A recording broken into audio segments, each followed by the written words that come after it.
These are people that can't pay their bills and they want to.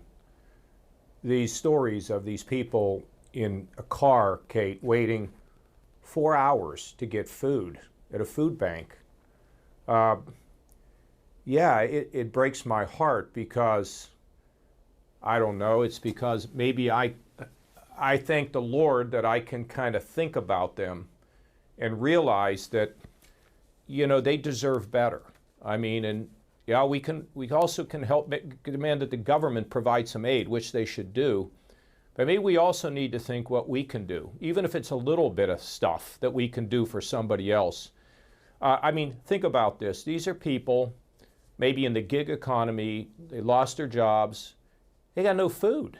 I mean, what could you imagine that? They have no food. It says here the homeless are washing themselves. I mean, you know, I was a lot of controversy when I expanded Medicaid. I was like the first Republican governor to do it. And people were mad. Oh, you love Obama or whatever. I said, wait a minute. There's 600,000 people that if I don't do this, they're not going to get health care. They're going to be living under a bridge or in jail. And we can't treat people like that. And remember the great biblical quote about, did you feed the neighbor? Because if you didn't feed the neighbor, you didn't feed me. That's the word from the Lord. And when I look at this, it makes you want to cry, right?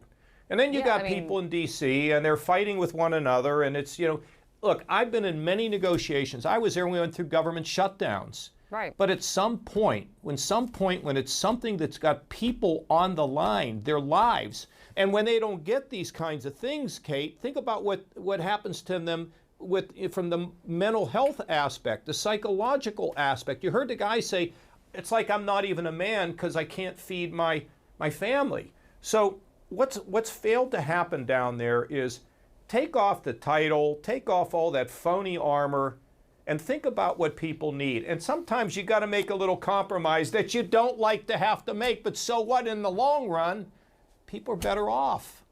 And that's what we got to do some of. That doesn't mean compromise your principles, but you know, this is why this is so frustrating. So we should act. We should act. The next several days are going to bring about one of two outcomes. Either 100 senators will be here shaking our heads, slinging blame, and offering excuses about why we still have not been able to make a law, or we will break for the holidays, having sent another huge dose of relief out the door for the people who need it. So look, it's up to us. It's up to us. We decide. This is entirely within our control. I can speak for the Republican side. We want to make a law to agree where we can and help people who need it. I hope and believe that my Democratic colleagues will feel the same way. It's about time to get this done.